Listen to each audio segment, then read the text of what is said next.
ബുംറയുടെ bowling live കാണാൻ സാധിക്കുന്ന നമ്മൾ ഭാഗ്യം ചെയ്തവരാണ്. ഒരു ഇതിഹാസം ഇവിടെ പിറവികൊള്ളുകയാണ്. ന്യൂസിലാൻഡിനോട് സ്വന്തം മണ്ണിൽ നേരിട്ട് ഞെട്ടിക്കുന്ന തോൽവിക്ക് ശേഷമാണ് ഇന്ത്യ ഓസ്ട്രേലിയയിൽ വന്നിറങ്ങുന്നത്. ആദ്യ മത്സരം ലോകത്തിലെ തന്നെ ഏറ്റവും മികച്ച പേസ് ബോളിംഗ് വിക്കറ്റായ പെർത്തിൽ ക്യാപ്റ്റൻ രോഹിത് ശർമ്മയും ഷമിയും ഗില്ലും ഒന്നുമില്ലാതെ ഇന്ത്യ ആദ്യ മത്സരത്തിനിറങ്ങുമ്പോൾ ഇന്ത്യക്ക് ഒരു സാധ്യതയും ഒരു ക്രിക്കറ്റ് വിദഗ്ധരും പറഞ്ഞു കേട്ടില്ല. എന്നാൽ ക്യാപ്റ്റൻ ബുംറ മുൻപിൽ നിന്ന് നയിച്ചപ്പോൾ ഇന്ത്യക്ക് ചരിത്ര വിജയം. പെർത്തിൽ 295 റൺസിനാണ് ഇന്ത്യ ഓസ്ട്രേലിയയെ തകർത്ത് കളഞ്ഞത്. ബോർഡർ ഗവാസ്കർ ട്രോഫിയിലെ ആദ്യ ടെസ്റ്റിന്റെ കംപ്ലീറ്റ് റിവ്യൂ ആണ് നമ്മൾ ഈ വീഡിയോയിലൂടെ നോക്കാൻ പോകുന്നത്. ഇതുപോലുള്ള കായിക ലോകത്തെ കൂടുതൽ വിശേഷങ്ങൾക്കായി ഈ ചാനൽ മറക്കാതെ സബ്സ്ക്രൈബ് ചെയ്യൂ. രോഹിത് ശർമ്മയുടെ അഭാവത്തിൽ വൈസ് ക്യാപ്റ്റൻ ബുംറയ്ക്ക് കീഴിലാണ് ഇന്ത്യ ആദ്യ മത്സരത്തിനിറങ്ങിയത്. ജഡേജയും അശ്വിനുമില്ലാതെ ഇന്ത്യ ഇറങ്ങിയപ്പോൾ സുന്ദറായിരുന്നു ടീമിലെ ഏക സ്പിന്നർ. ടോസ് നേടിയ ഇന്ത്യ ബാറ്റിംഗ് തിരഞ്ഞെടുക്കുകയായിരുന്നു. പെർത്തിലെ ആദ്യ ദിനം പേസ് ബോളർമാരുടെ ആയിരുന്നു.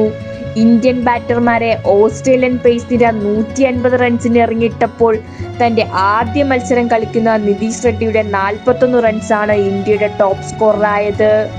പന്തും രാഹുലും ഭേദപ്പെട്ട പ്രകടനം കാഴ്ചവെച്ചു. അത്ഭുതങ്ങളൊന്നും സംഭവിക്കാതെ പ്രതീക്ഷിച്ച പോലെ ഇന്ത്യ തുടർച്ചയായ 4ാം ടെസ്റ്റ് തോൽവിയിലേക്ക് എന്ന് ക്രിക്കറ്റ് ലോകം വിധിയെഴുതിയ നിമിഷങ്ങൾ. എന്നാൽ വിട്ടുകൊടുക്കാൻ ബുംറയും പിള്ളേരും തയ്യാറായിരുന്നില്ല.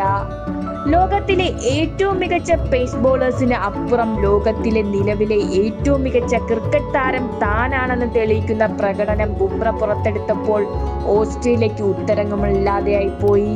5 വിക്കറ്റുമായി ബുംറ നിറഞ്ഞാടിയപ്പോൾ നല്ല പിന്തുണ സിറാജും റാണയും നൽകി. ഓസ്ട്രേലിയ 104-ന് പുറത്തായപ്പോൾ ഇന്ത്യക്ക് 46 റൺസിന്റെ ആദ്യ ഇന്നിംഗ്സ് ലീഡ്. 2ാം ദിനം മുതൽ ബാറ്റിംഗ് അനുകൂലമായ പെർത്ത് പിച്ചിലെ സാഹചര്യം മുതലെടുത്ത ഇന്ത്യൻ ഓപ്പണേഴ്സ് ജയ്സ്വാളും രാഹുലും മിന്നും പ്രകടനം കാഴ്ചവെച്ചപ്പോൾ 201 റൺസ് ആണ് ഇരുവരും ആദ്യ വിക്കറ്റിൽ കൂട്ടിച്ചേർത്തത്. 161 റൺസുമായി ഇന്ത്യയുടെ അടുത്ത സൂപ്പർ സ്റ്റാർ താനാണെന്ന് ജയ്സ്വാൾ ഒരിക്കൽ കൂടെ തെളിയിച്ചപ്പോൾ പെർത്തിൽ താരത്തിന്റെ കരിയറിലെ ഏറ്റവും മികച്ച ഒരു ഇന്നിംഗ്സ് പിറന്നു. എത്ര ഫോം ഔട്ട് ആയാലും ഓസ്ട്രേലിയയിൽ സെഞ്ചുറി അടിക്കാൻ അതൊന്നും പ്രശ്നമല്ല എന്ന രീതിയിൽ കോഹ്ലി കൂടെ ബാറ്റ് ചെയ്തപ്പോൾ ഇന്റർനാഷണൽ ടെസ്റ്റ് കരിയറിലെ 30ാം സെഞ്ചുറിയും ഓസ്ട്രേലിയയിലെ 7ാം സെഞ്ചുറിയും താരം സ്വന്തമാക്കി. 77 റൺസ് രാഹുൽ സ്വന്തമാക്കിയപ്പോൾ 38 റൺസ് നിതീഷ് റെഡ്ഡിയും സ്വന്തമാക്കി. ഒടുവിൽ 3ാം ദിനത്തിലെ അവസാന നിമിഷം ഇന്ത്യ ഡിക്ലെയർ ചെയ്യുമ്പോൾ സ്കോർ 487. ഓസ്ട്രേലിയക്ക് ജയിക്കാൻ 534 എന്ന വലിയ ടോട്ടൽ. ഇന്ത്യൻ ബാറ്റർമാർ മികച്ച പ്രകടനം നടത്തിയ മത്സരത്തിൽ ഓസ്ട്രേലിയൻ മുൻനിരയ്ക്ക് വീണ്ടും മടിതെറ്റി. ആദ്യ 26 പന്തിൽ 3 വിക്കറ്റാണ് ഓസ്ട്രേലിയക്ക് നഷ്ടമായത്. ബുംറ ഒരിക്കൽ കൂടെ മുൻപിൽ നിന്ന് നയിച്ചപ്പോൾ ഹെഡിന്റെയും മാർഷിന്റെയും ചെറുത്തുനിൽപ്പാണ് ഓസ്ട്രേലിയയെ വലിയ നാണക്കേടിൽ നിന്ന് രക്ഷിച്ചത്. ഇന്ത്യക്ക് പെർത്തിൽ 295 റൺസിന്റെ വലിയ വിജയം. ഓപ്റ്റ സ്റ്റേഡിയത്തിൽ ഓസ്ട്രേലിയയുടെ ആദ്യ തോൽവി.